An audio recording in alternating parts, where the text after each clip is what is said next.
Welcome to Shatter. Help me reach 5,000 subscribers.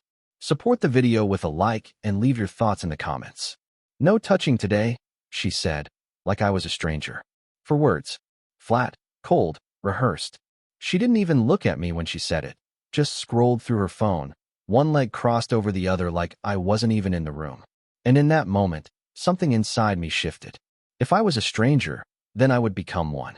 Not loudly, not with rage or broken glass, but quietly, with precision.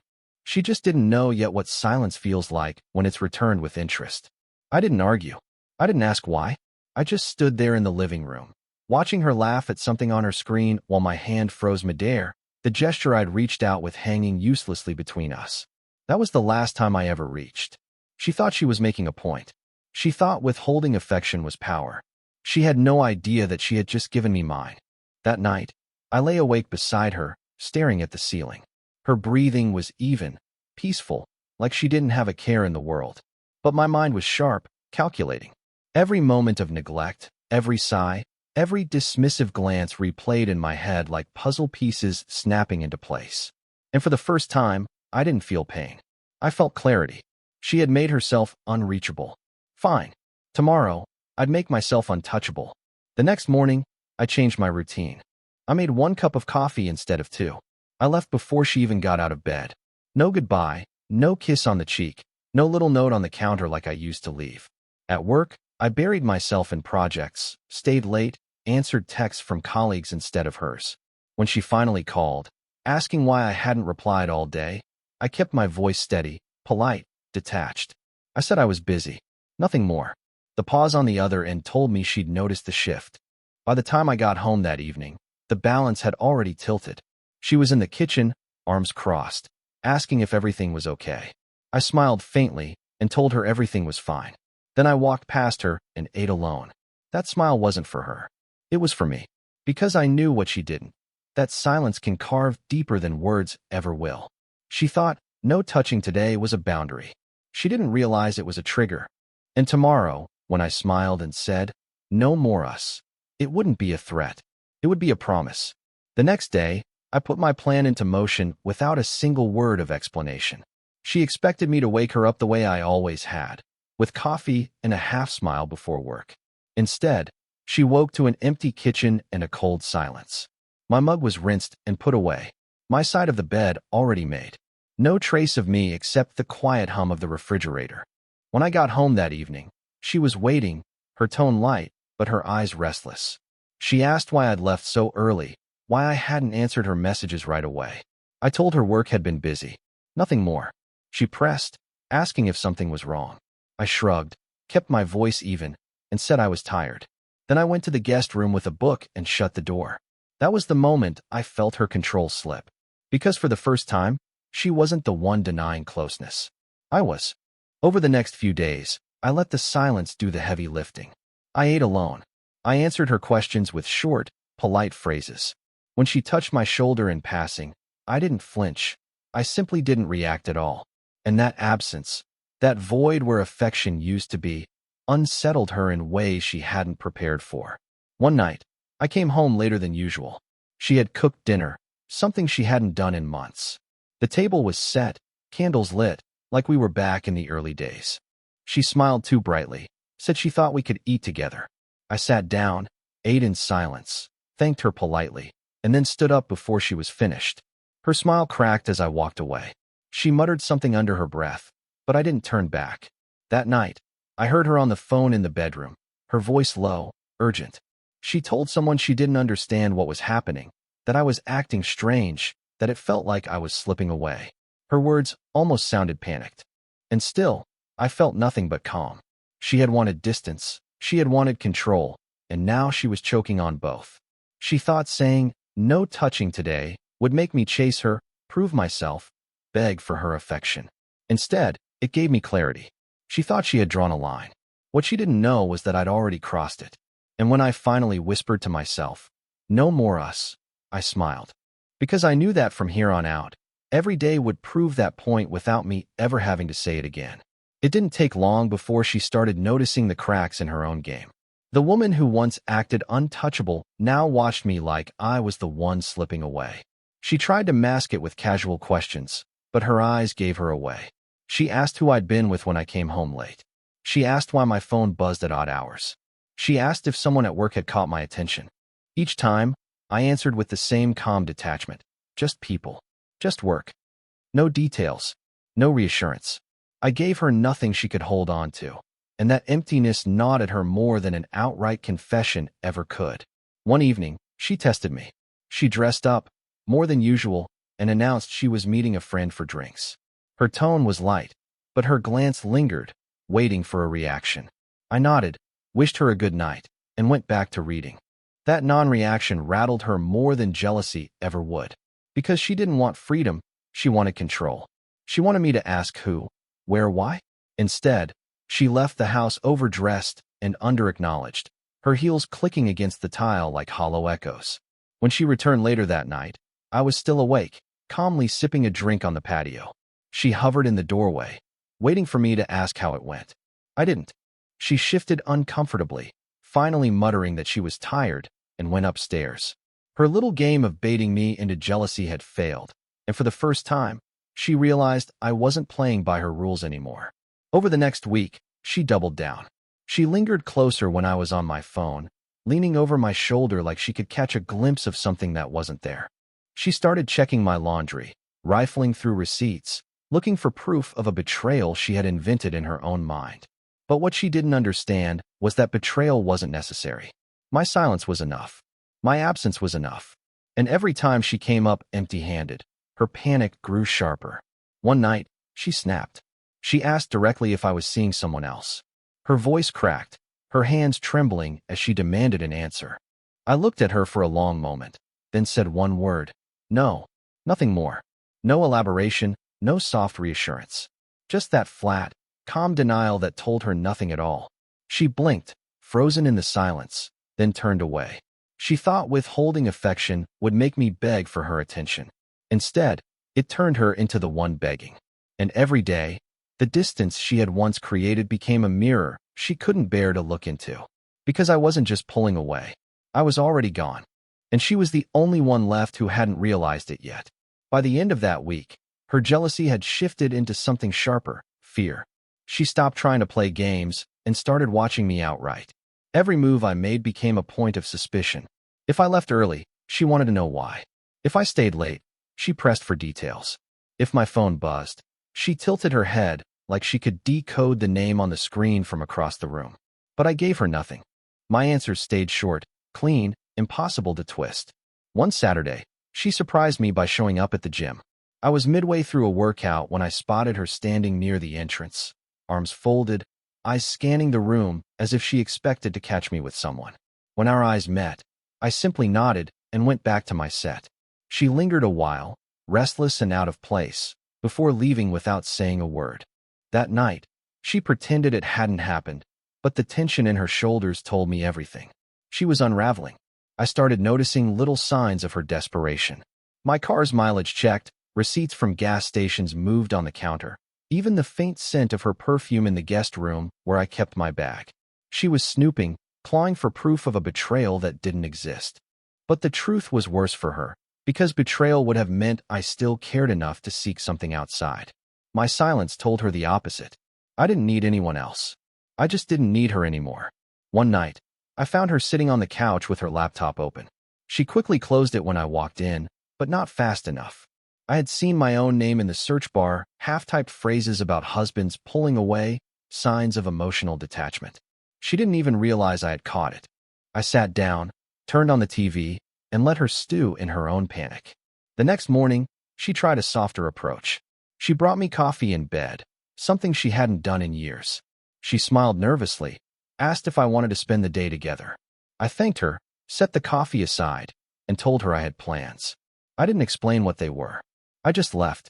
When I came back late that night, the untouched coffee cup was still on my nightstand, cold and bitter, just like her effort to reclaim something already gone. She thought she could cage me with suspicion, tether me with guilt, pull me back with fear. But every move she made only reminded her that she had no power left. She had pushed me into silence, and now she was the one suffocating in it. And for the first time, she looked at me not like her husband, but like a man already out the door. When she realized she couldn't reach me directly, she went for the next obvious move, recruiting others. It started with her sister.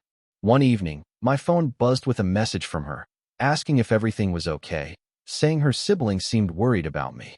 I replied politely, short, leaving no room for follow-up. I'm fine. Thanks. Nothing more. That was enough to plant doubt in her family without me lifting a finger. A few days later, her mother called. Her tone was cautious, almost probing.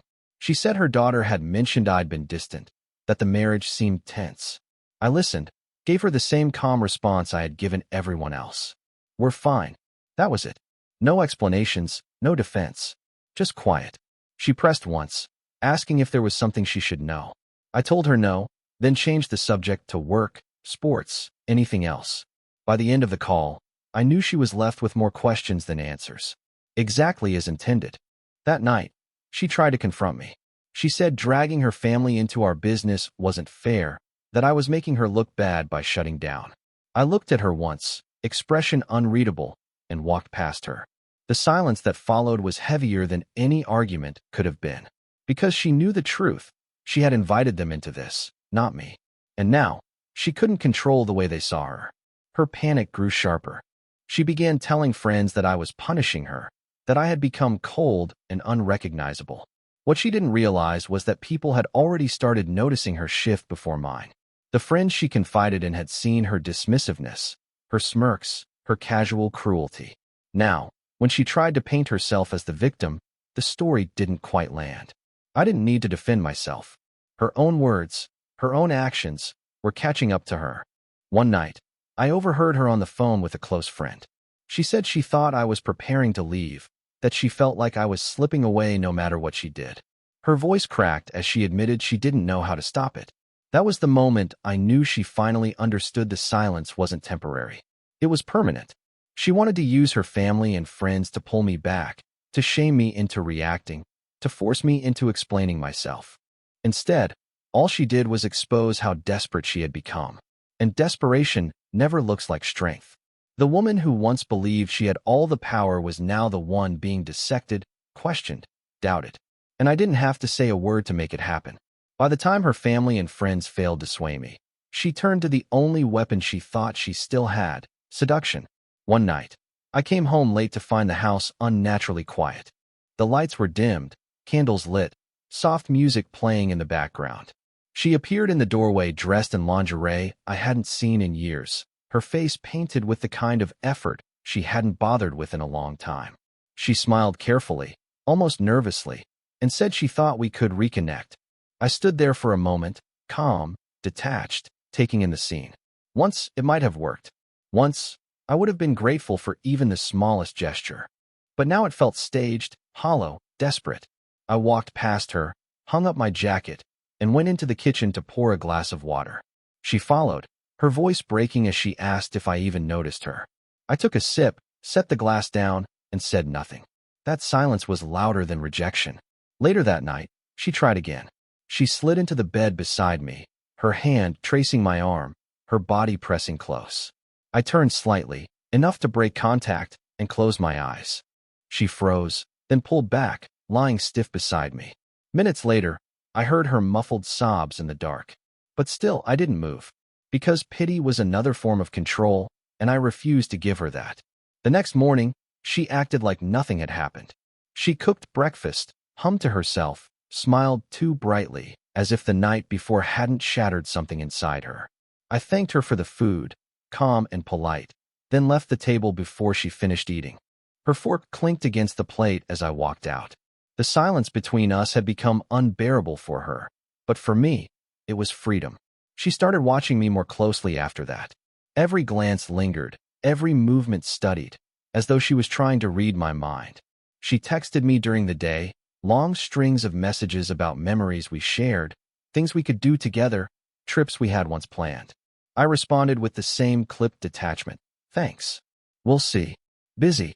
Each word stripped of emotion, each one reminding her that the power had shifted for good. She had thought her body, her charm, her beauty were the last cards she could play. What she didn't realize was that I had already stopped playing.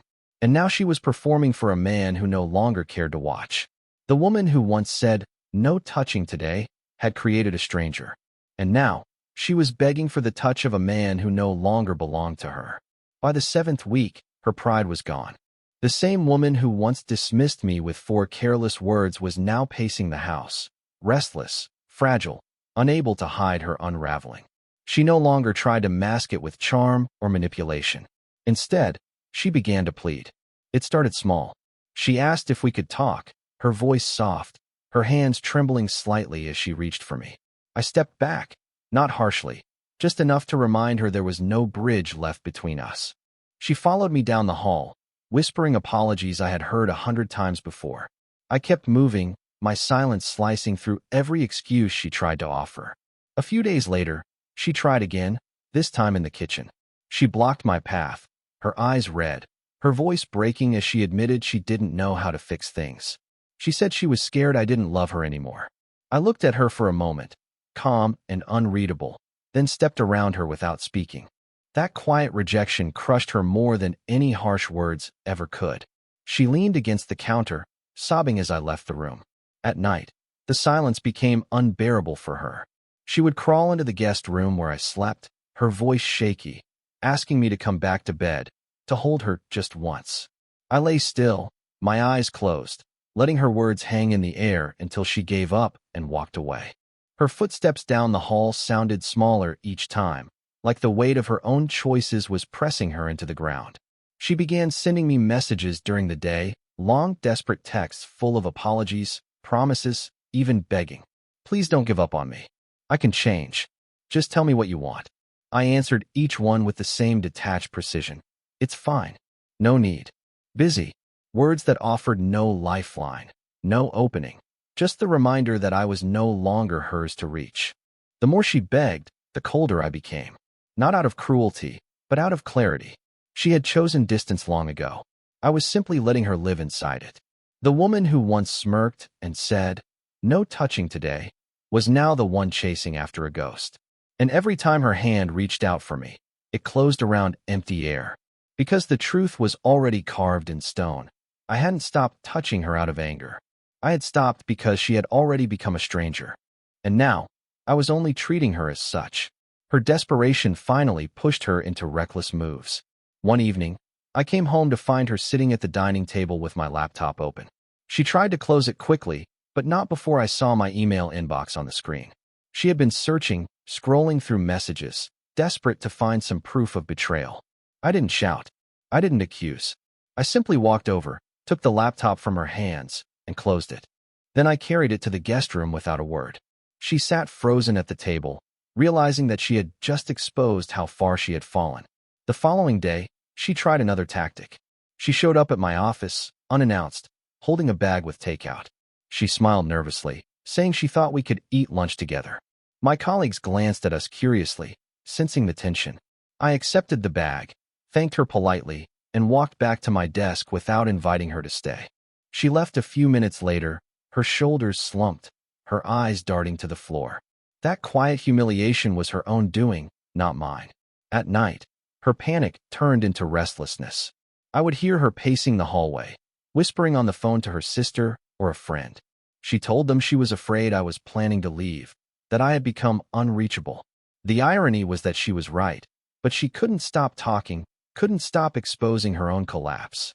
The more she spoke, the weaker she looked in their eyes. 2 nights later, she made her biggest mistake yet. She confronted me in the living room, tears streaming down her face, demanding to know if I was leaving her. Her voice cracked as she said she couldn't handle the silence anymore. She begged for an answer, any answer. I stared at her calmly, then stood and walked past her without a word. The sound she made, half sob, half scream, echoed through the house as I closed the guest room door behind me. From that moment on, something broke inside her. She stopped pretending, stopped acting composed. She hovered around me constantly, like proximity could somehow rebuild what she had destroyed. But it only made her look smaller, weaker, more lost. She had thought withholding affection would make me desperate. Instead, she was the one crumbling, suffocating in the very silence she had once created. And while she scrambled for control, I was already past the point of no return. My bags were half-packed. My accounts were separate. My exit wasn't a question anymore. It was a timeline. Because I wasn't punishing her. I was preparing. And soon, she would understand what it really meant when I smiled and said, "No more us." The quiet preparations had been unfolding for weeks, but now the steps became visible. I closed the last joint account, moving every cent into my private one. I canceled the card she used for her endless orders, the one she had once bragged about maxing out for fun. No warning, no discussion, just silence. She found out when her card was declined at the grocery store. That night, she stormed into the house, her voice shaking as she demanded to know what I had done. I looked up from the book in my hands, calm and steady, and said nothing. I let her words fill the air and collapse under their own weight. She grew louder, her face flushed with panic, until she finally realized I wasn't going to break.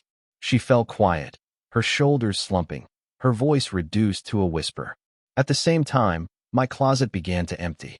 First a suit, then a row of shirts, then the shoes. She didn't notice at first, but one morning, she opened the closet and froze. Half of my side was bare. She turned to me with wide eyes, asking what was happening. I gave her the same calm answer I always did. Nothing's changed. But everything had. She tried to anchor me with small gestures. She cooked dinner almost every night, even the meals she once mocked me for liking. She texted me during the day, long strings of memories and promises, trying to paint a picture of us that no longer existed. I answered with clipped words, enough to acknowledge her, but never enough to feed her hope. The more distance I created, the harder she clung. One evening, she stood in front of the door as I was leaving with a bag in my hand. Her voice cracked as she begged me not to go, said we could fix it, that she would change. I looked at her, silent and unflinching, until she stepped aside. I walked past her, calm and deliberate, leaving her sobbing in the hallway. She called me repeatedly that night, her messages filling the screen. Apologies. Please. Promises. I didn't respond. Each vibration of my phone was another reminder of how far she had fallen and how far I had already gone. Because she thought she could reduce me to begging with 4 careless words. No touching today. What she never realized was that she had given me the blueprint for her own undoing. Now, I wasn't just a stranger. I was the silence she couldn't escape. And soon, that silence would be permanent. The final morning arrived without ceremony. No argument, no breaking point, just the quiet decision I had been shaping all along. I woke before dawn, moved through the house with precision, and gathered the last of my things. My side of the closet was already empty, the drawers bare. What remained of me in that house was nothing more than echoes. She stirred as I carried the last bag to the door. Her voice was groggy, fragile, calling my name like it was the one rope left to pull me back. She asked if I was leaving for work, her tone uncertain, already laced with fear. I didn't answer. I set my keys on the counter, the sound small but final, like a gavel closing a case that had been decided long ago. Moments later, she appeared in the hallway, her hair tangled, her face pale.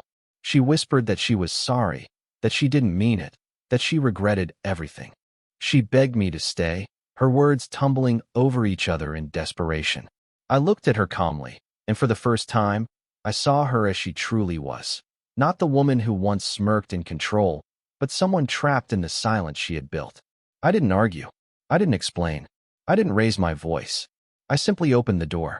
Her tears came fast, her voice breaking as she pleaded for one more chance. I stepped outside, the morning air cool and steady against my face, and closed the door behind me. The click of the lock was softer than her sobs, but it carried more weight. As I walked to my car, I felt no anger, no satisfaction, just freedom. She had thought the worst thing I could do was fight, scream, or beg for her touch. What she never understood was that true strength comes in silence. And silence was the only answer left. The engine started, the driveway fell behind me, and the house became smaller in the mirror until it disappeared completely. Inside, she would sit in the silence she created, haunted by the memory of me walking away without a word. Because in the end, it wasn't her rejection that destroyed us. It was mine. She said, "No touching today," like I was a stranger. So I became one. And when I finally smiled and said, "No more us," it wasn't a threat. It was the truth. I didn't vanish. I simply stopped being hers. And now, she was left with nothing but the echo of a silence that would never end. Real men don't explode. They exit. Subscribe for more power stories.